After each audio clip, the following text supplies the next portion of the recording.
नमस्कार मंडळी, श्री स्वामी समर्थ. मी संध्या माझ्या चॅनलमध्ये तुम्हा सर्वांचं खूप खूप मनापासून स्वागत करते.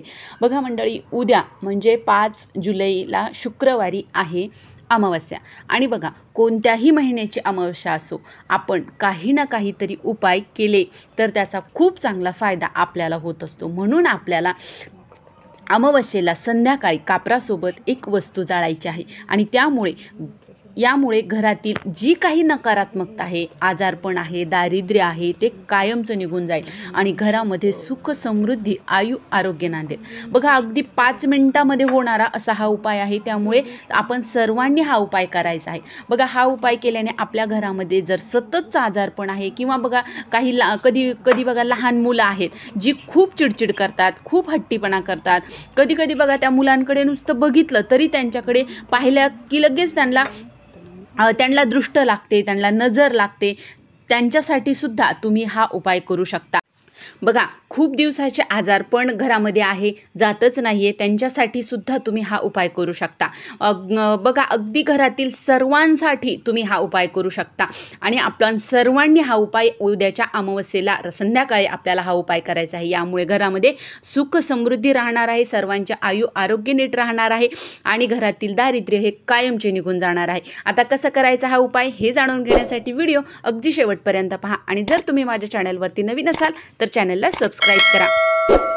तर बघा मंडळी, उद्या आहे अमावस्या आणि अमावस्या तिथी ही खूप महत्त्वाची मानली जाते. या दिवशी ब्रह्ममुहूर्तावर उठून पवित्र नद्यांमध्ये स्नान करण्याला व दान करण्याला अनन्यसाधारण असे महत्त्व आहे.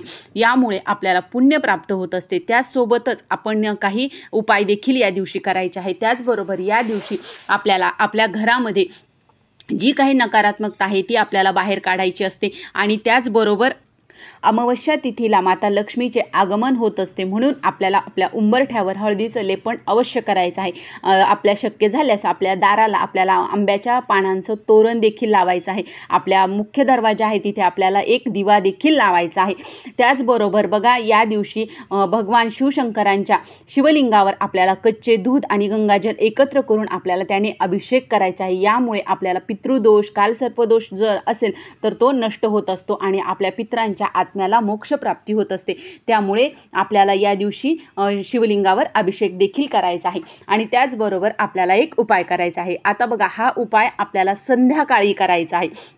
हा उपाय आपण घरातील सर्वांसाठी करू शकतो. अगदी बघा, लहान मुलांपासून ते वृद्ध असो किंवा घरातील आजारी कोणी आहे, लहान मुलं आहेत जी सतत चिडचिड करतात, त्यांच्यासाठी सुद्धा तुम्ही हा उपाय करू शकता. तर आपल्याला काय करायचं आहे बघा, आपल्याला कापुरासोबत काही वस्तू आहे ती जाळायची आहे. तर यासाठी आपल्याला एक पंती घ्यायची आहे किंवा जर तुमच्याकडे धूपदाणी असेल तर तुम्ही धूपदाणी देखील घेऊ शकता. जर नसेल तर पंती घ्या. त्या पंतीमध्ये तुम्हाला थोडेसे तांदूळ टाकायचे आहेत आणि त्याच्यावर आपल्याला 7 कापराच्या वड्या ठेवायच्या आहेत. आता हे आपल्याला देवाच्या समोर बसूनच हा उपाय करायचा आहे. आसन घ्यायचं, देवाच्या समोर बसायचं, एक पंती घ्यायची, त्यावर तांदूळ आणि 7 कापराच्या वड्या टाकायच्या आणि त्या लगेच प्रज्वलित नाही करायच्या. तर प्रज्वलित करण्याच्या अगोदर आपल्याला उपाय करायचा आहे. तर आपल्याला काय करायचं, चिमूटभर तुम्हाला पिवळी मोहरी आपल्याला हातामध्ये घ्यायची आहे. त्यामध्ये थोडेसे काळे तीळ टाकायचे. काळे तीळ जर नसतील तर असू द्या, पण त्यानंतर आपल्याला खडे मीठ त्यामध्ये टाकायचे आहे. खडे मीठ आणि पिवळी मोहरी तर अवश्य टाकायची आहे. आता बघा, जर तुमच्याकडे पिवळी मोहरी देखील नसेल तर तुम्ही आपण स्वयंपाकामध्ये जी काळी मोहरी वापरतो ती देखील घेऊ शकता. पण जर असेल तर या 3ही वस्तू घ्या. काळी मोहरी, पिवळी मोहरी, त्यानंतर काळे तीळ आणि खडे मीठ, या 3 वस्तू आपल्याला आपल्या हातामध्ये घ्यायच्या आहेत. उजव्या हातामध्ये घ्या. घरातील सर्वांना तिथे बोलवा. जेवढी आपल्या घरामध्ये व्यक्ती असतील तेवढ्या सर्वांना देवाच्या समोर बसवायचं आणि एकेकाला उभं करायचं आणि आपल्या हातामध्ये पिवळी मोहरी, काळे तीळ आणि खडे मीठ घेतलेलं आहे.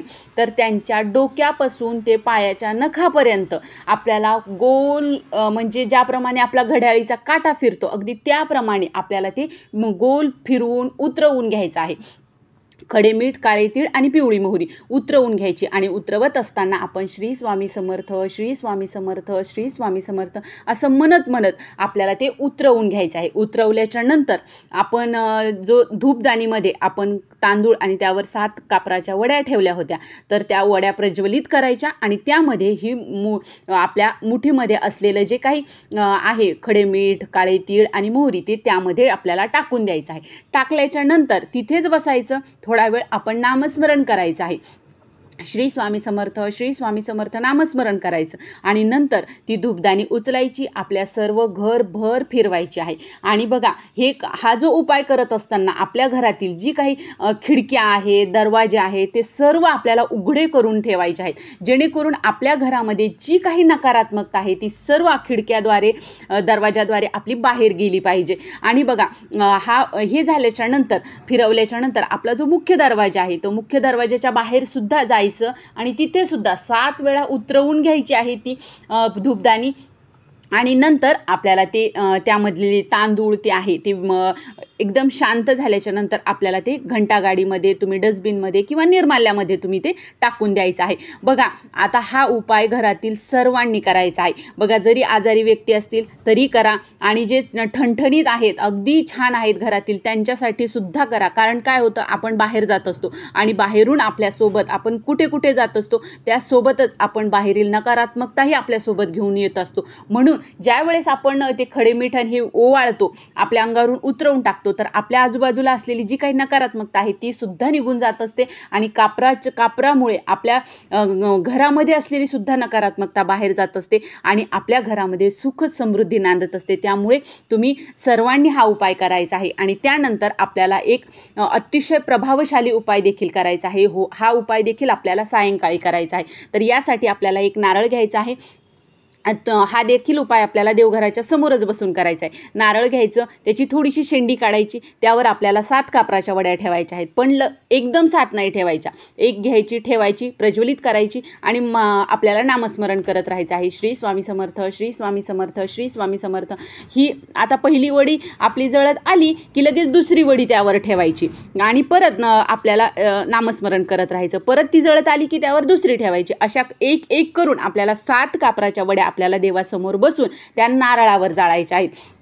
बघा यामुळे आपल्या घरामध्ये सुख समृद्धी आणि आरोग्य राहत असतं. घरातील जी काही नकारात्मकता आहे, करणी बाधा जर कोणी केलेली असेल, घरातील आजारपण वगैरे सगळं काही नष्ट होत असतं आणि घरातील दारिद्र्य देखील नष्ट होतं आणि आपल्या घरामध्ये अखंड लक्ष्मी वास करत असते. इतका प्रभावशाली हा नारळाचा उपाय आहे. नक्की तुम्ही करून बघा. आणि बघा आता हा उपाय आपल्याला दररोज करायचा आहे. बघा दर्श अमावस्येपासून ते गुरुपौर्णिमेपर्यंत दररोज सायंकाळी आपल्या घरामध्ये नारळावर 7 कापराच्या वड्याचा उपाय आपल्याला दररोज करायचा आहे 15 दिवस. आणि बघा आता यामध्ये जर नारळ तडकला तर काही झालं, फुटलं वगैरे, तर अशा वेळेस नारळ घ्यायचा आणि तो वाहत्या पाण्यामध्ये आपल्याला सोडून द्यायचा आहे आणि दुसरा नारळ घ्यायचा आहे. आणि जर नारळ चांगला असेल तर तोच नारळ आपण 15 दिवस आपल्याला वापरायचा आहे आणि 15 दिवसानंतर परत तो नारळ आपण वाहत्या पाण्यामध्ये सोडून द्यायचा आहे.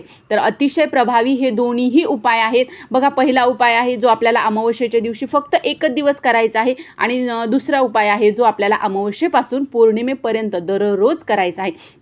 पण हे दोन्हीही उपाय करून बघा, तुमच्या घरामध्ये अखंड लक्ष्मी वास करेल. अतिशय प्रभावी हे उपाय आहेत.